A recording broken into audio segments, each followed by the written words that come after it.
नमस्कार। हम RBSC syllabus कक्षा 10 की हिंदी की बुक पढ़ रहे हैं।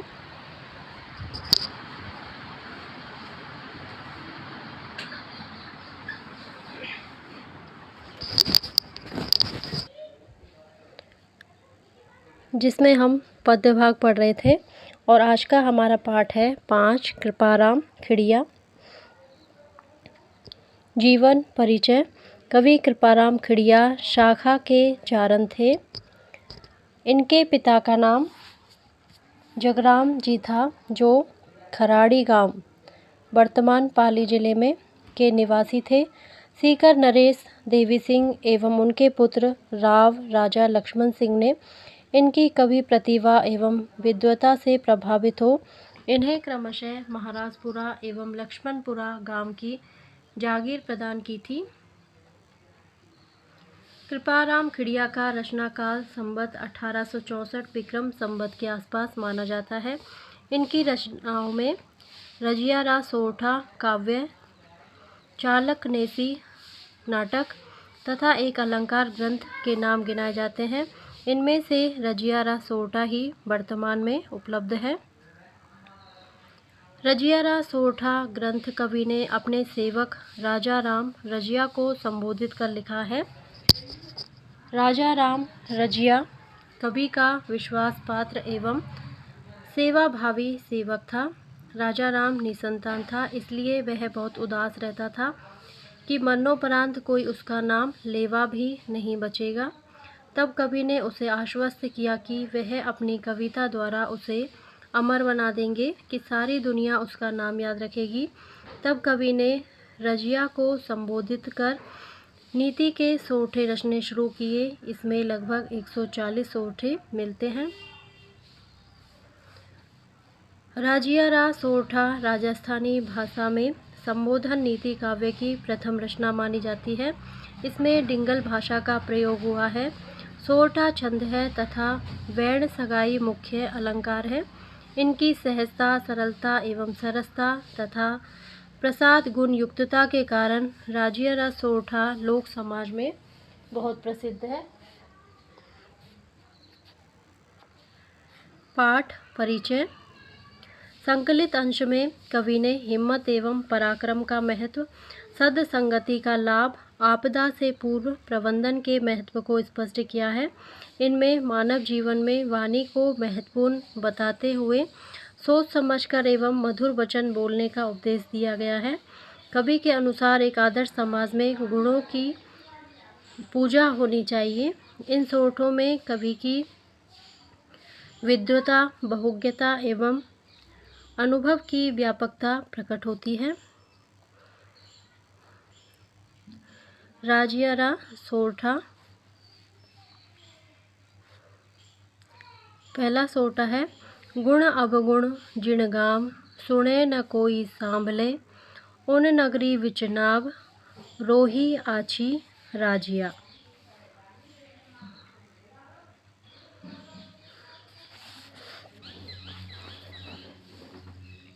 इसके शब्दार्थ देखते हैं। गुण अवगुण जिण गाँव। सुनई का मतलब है सुनता। न कोई सांभलई, सांभलई मतलब समझता। उन नगरी विच नाव, रोही आछी रजिया। रोही मतलब निर्जन, निर्जन वन, आछी अच्छी। तो इसका अर्थ करते हैं।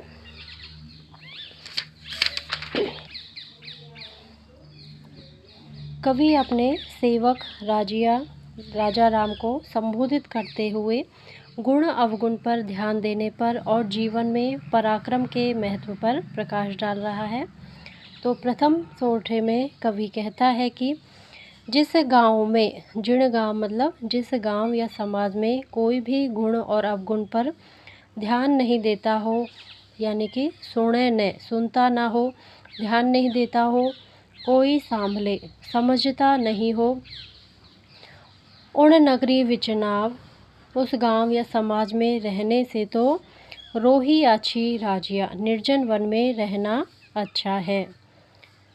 दूसरा सोरठा है। कारज सरह न कोय, बल पराक्रम हिम्मत बिना हलकारियाँ की होए रंगा स्याला राजिया।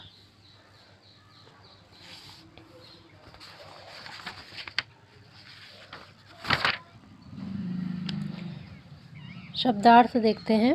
कारज यानी कि कार्य, सरय सरय मतलब सफल होना, पराक्रम मतलब पराक्रम या साहस, हलकार्याँ हलकार्याँ का मतलब वो है ललकारने से, की मतलब क्या होए होता है, रंगा मतलब रंगा हुआ, स्याला मतलब सियारों को। इसका अर्थ देखते हैं।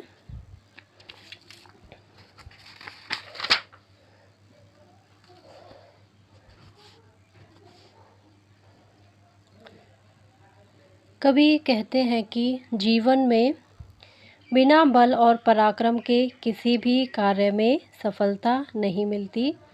जो रंगे सियार यानी कि जो अपने पराक्रम का ढोंग करने वाले हैं, ढोंग करने वाले लोगों को यहाँ पे सियार कहा गया है। जो रंगे सियार हैं उन्हें कितना भी ललकारो या उकसाओ, वे असफलता के भय से कभी आगे ही नहीं आते हैं। अगला सोटा है। मिले सिंह वन माहा, किण मिर्गा मृगपत कियो, जोरावर अति जहाँ, रहे उरदगत राजिया। शब्दार्थ देखते हैं इसके। सिंह मतलब सिंह,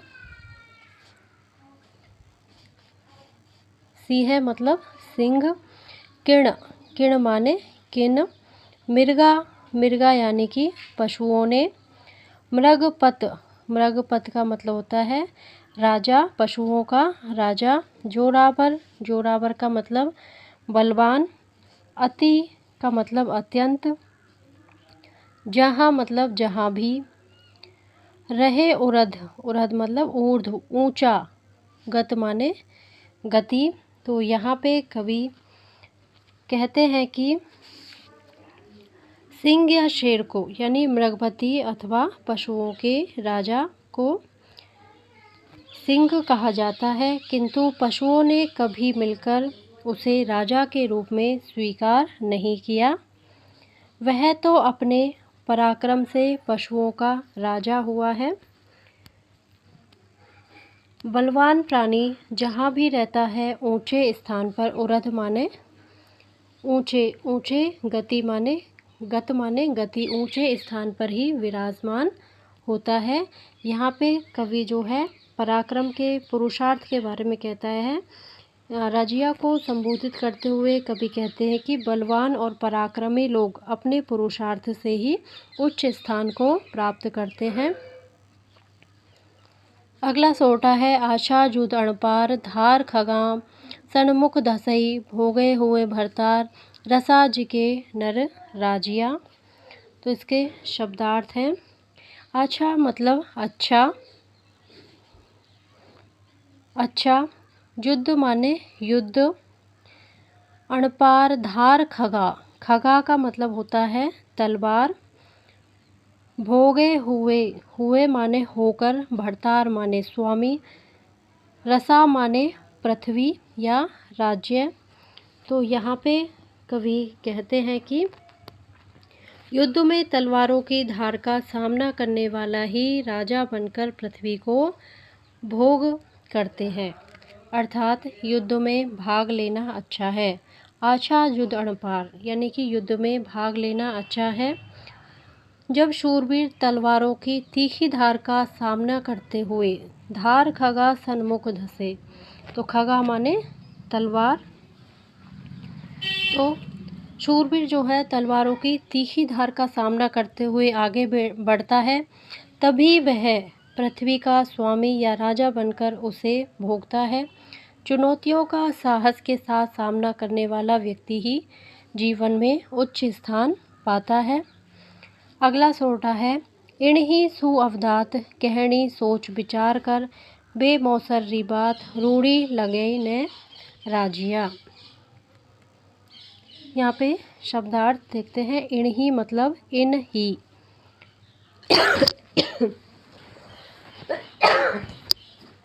सॉरी, अवदात मतलब अच्छी या हितकारी, कहनी मतलब कहना। बेमौसमरी मतलब असमय की या जो उचित नहीं है। रूढ़ी लगे न राज्य, रूढ़ी मतलब अच्छी नहीं लगती। यहाँ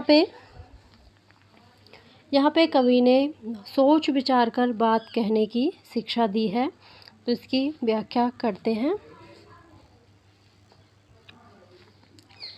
इन्हीं सो अवदात कहनी सोच विचार कर, अच्छी या हितकारी बात भी व्यक्ति को सोच विचार कर ही करनी चाहिए, क्योंकि बिना समय और अवसर को ध्यान में रखी जाने वाली बात सुनने वालों को अच्छी नहीं लगती। रूढ़ी लगे न राज्य यानी कि सुनने वालों को बेमौसम की, बिना समय की बात जो है अच्छी नहीं लगती। इसलिए व्यक्ति को अच्छी बात भी अगर वो कह रहा हो तो समय देखकर सोच विचार कर ही कहना चाहिए। अगला सोटा है पहली क्रिया उपाव, दव दुश्मन आमिय डटे, प्रचंड हुआ विस्वाव, रोभा घाले राजिया। इसके शब्दार्थ देखते हैं।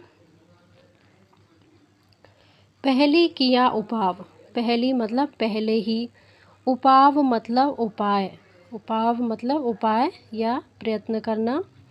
दव यानी कि दावानल, दुश्मन यानी कि शत्रु या दुश्मन। आमेय मतलब रोग। प्रचंड हुआ, प्रचंड माने बलवान या बड़ा हुआ। विस्वाव माने संकट। रोभा मतलब कष्ट, घाले मतलब देता है। तो यहाँ पे कवि कहना चाहता है कि मनुष्य को जो है आग, शत्रु और रोग आदि संकटों से बचाव का उपाय पहले ही कर लेना चाहिए। जब संकट भयानक रूप ले लेता है तो वह बहुत ही कष्ट देता है।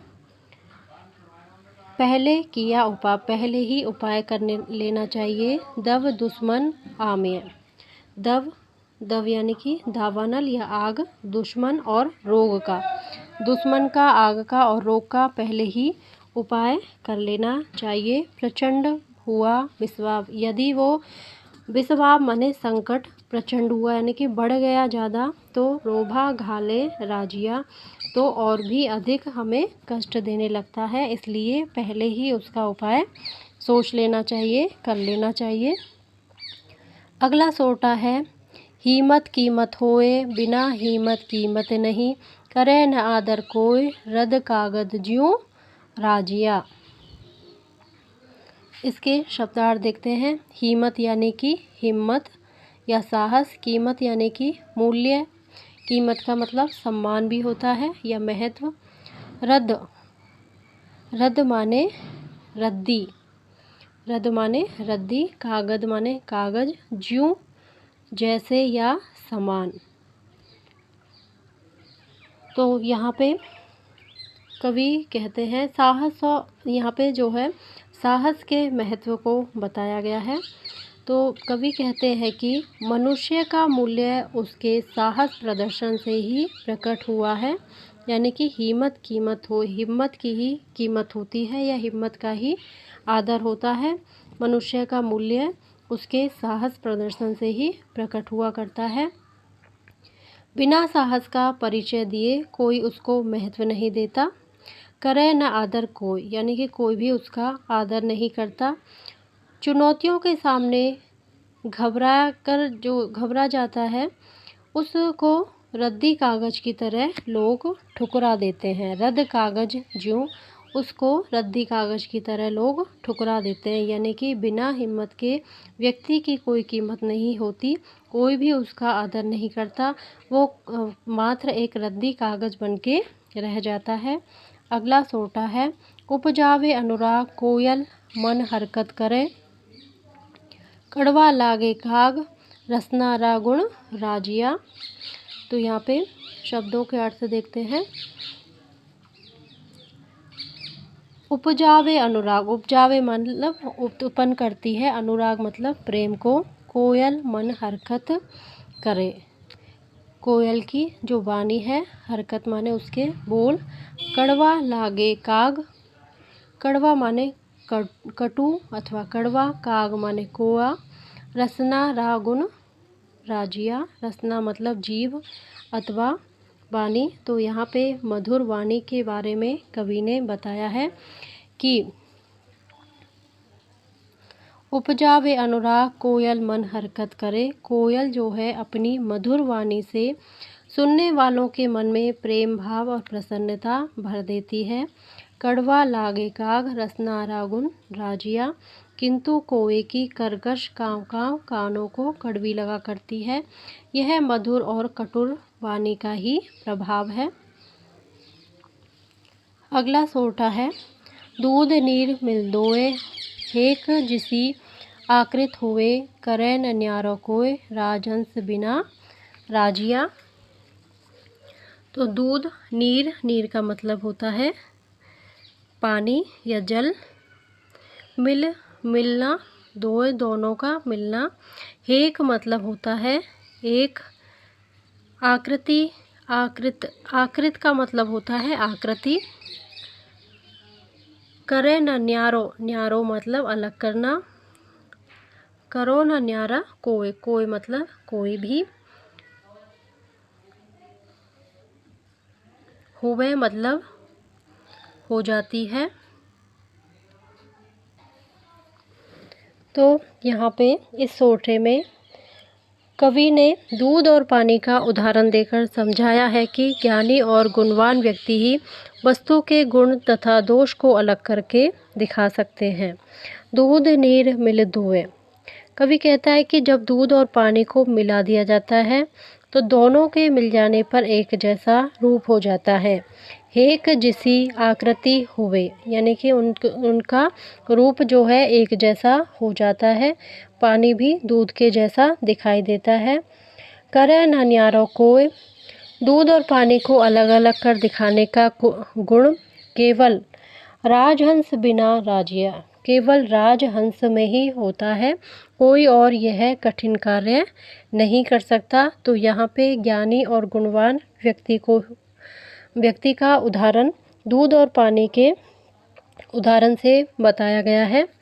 अगला सोरठा है, मलिया गिरी मंझार, हर को तर चन्नन हुए, संगत लिए सुधार, रूखा ही ने राजिया। शब्दों के अर्थ देखते हैं। मलियागिर मतलब मलयगिरी नामक पर्वत, मलयगिरी नामक जो पर्वत है वहाँ पे चंदन के वृक्ष उगते हैं। मंझार मतलब मध्य में, हर को मतलब हर कोई, तर माने वृक्ष, चंदन माने चंदन, संगत लिए सुधार, संगत माने संगति अथवा साथ रहना, रूखा मतलब वृक्ष। तो इस सोरठे में कवि ने अच्छी संगति के अच्छे परिणाम को चंदन तथा अन्य वृक्षों के माध्यम से सिद्ध किया है।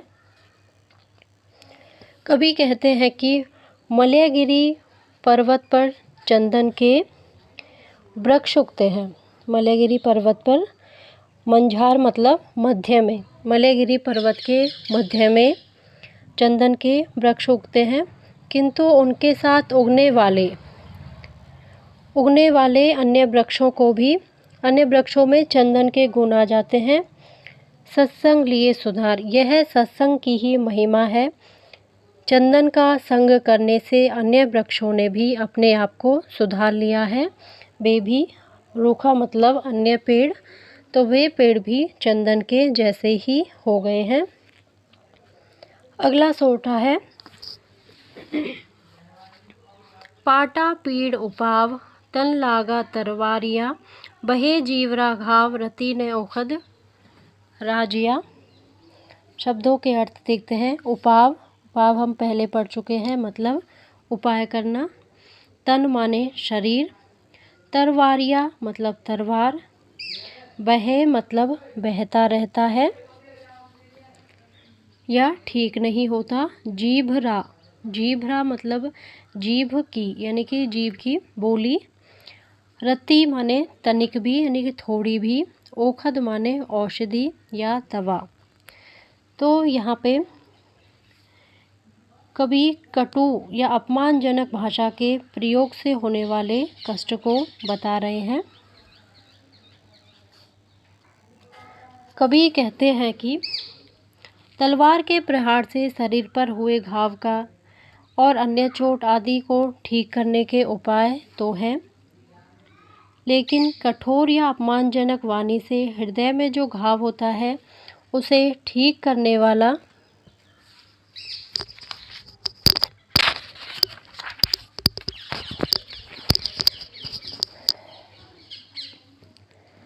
कोई भी उपाय या औषधि नहीं है। औखद माने औषधि नहीं है। यह मन में हो जाने वाला घाव सदा ही बहता रहता है अथवा कष्ट देता रहता है। अगला सोठा है, मूसा ने मंजार हित कर बैठा हे कण, सह जाने संसार रस नह रहसी रजिया। रजिया नहीं राजिया है, इसको रजिया रजिया क्यों पढ़ रही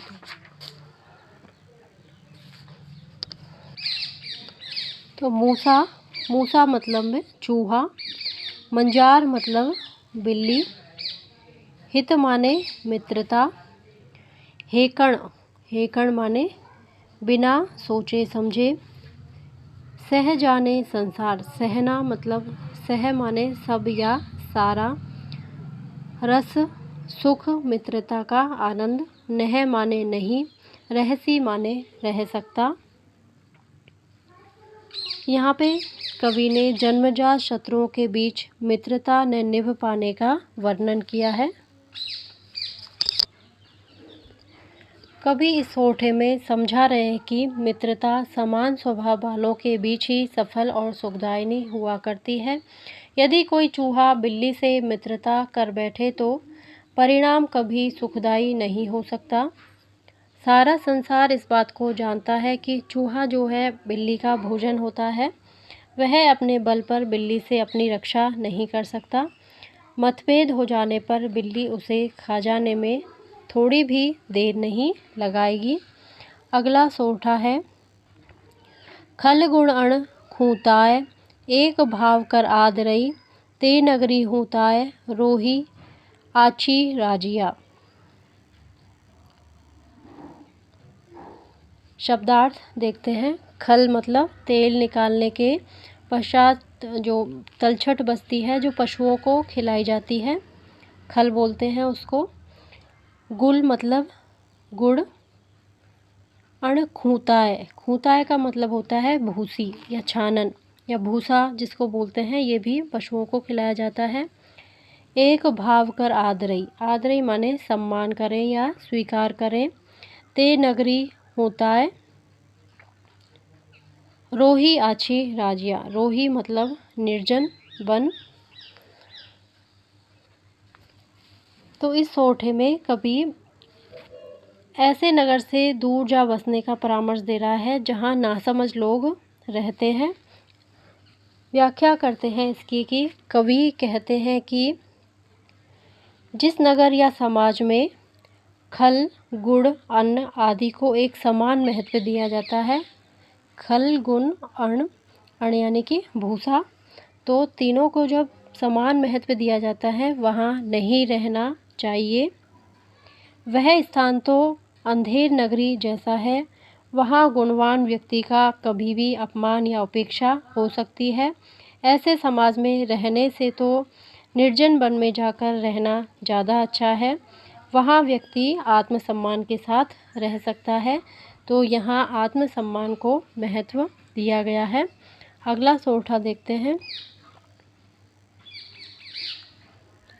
घण घण सावड़ घाय, नह फूटई पहाड़ निवड़, जड़ कोमल भिद जाए, राय पड़ई जद राजिया। तो शब्दार्थ देखते हैं। घण मतलब घने या बहुत सारे, घण मतलब बहुत सारे। सावड़ मतलब सब्बल जो ज़मीन खोदने के काम में लेते हैं या हथौड़ा कह सकते हैं।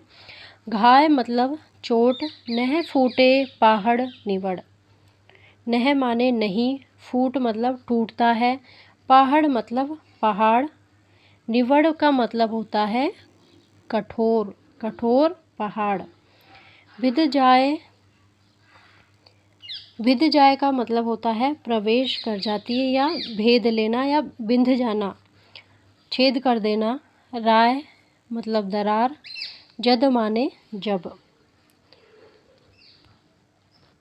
तो यहाँ पे इस सोठे में कवि ये कहना चाह रहे हैं कि मित्रता या परिवार को दरार अर्थात फूट से बचा कर रखना चाहिए, अन्यथा कोई सहज ही उसे हानि पहुंचा सकता है। यहाँ कवि कहते हैं कि सब्बल, सब्बल होता है कुछ बड़ा हथौड़ा, तो सब्बल के प्रबल चोट किए जाने पर जो कठोर पर्वत नहीं फूट पाता, उसी पहाड़ में दरार पड़ जाने पर पौधे की कोमल जड़ कोमल मतलब पौधे की कोमल जड़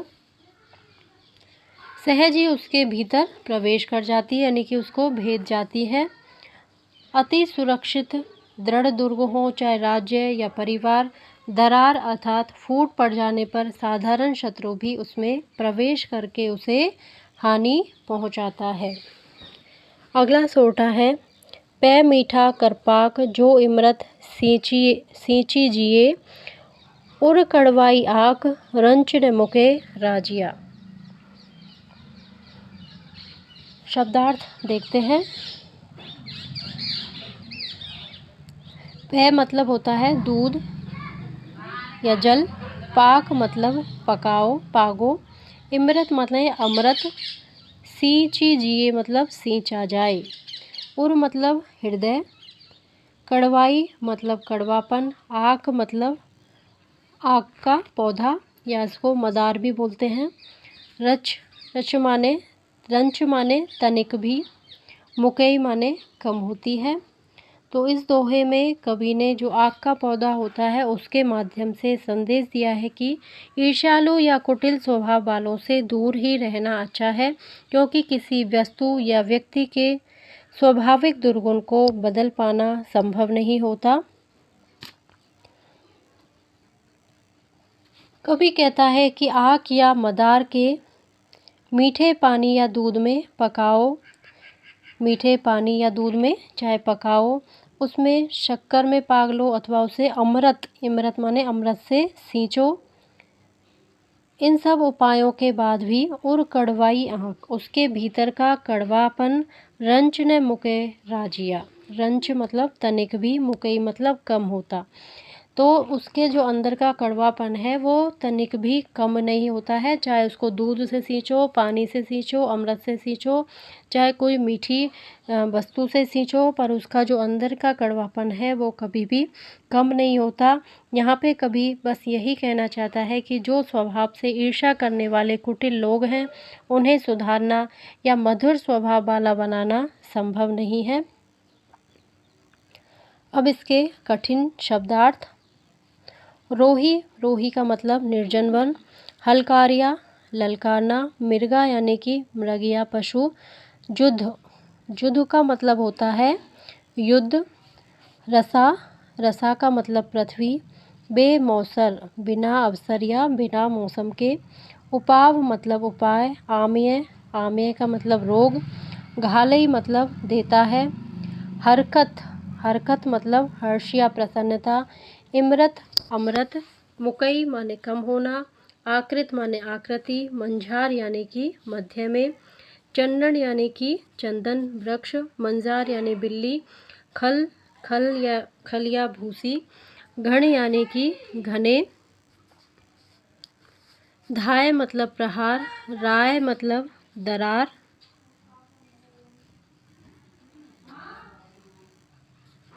आछी मतलब अच्छी, स्याला मतलब श्रृंगारों को या सियारों को, जोरावर मतलब बल या पराक्रम, खगा मतलब तलवार, अवदात का मतलब होता है हितकारी या उज्जवल, रूढ़ी का मतलब होता है अच्छी, दव माने जंगल की आग, दव माने होता है जंगल, दावानल जंगल की आग, रोभा माने कष्ट, रद्द माने रद्दी, रसना माने जवान या जीव बानी, रंच जरा सा भी, हेक मतलब एक, न्यारो मतलब अलग करना, तर माने वृक्ष, मूसा मूसा मतलब चूहा, रस माने अपनत्व या मित्रता, गुल गुल मतलब गुड़, सावल मन हथौड़ा या सब्बल, विद माने भेदना, ऊर्ध्वगत ऊर्ध्वगत का मतलब होता है ऊर्ध्व गति या ऊंची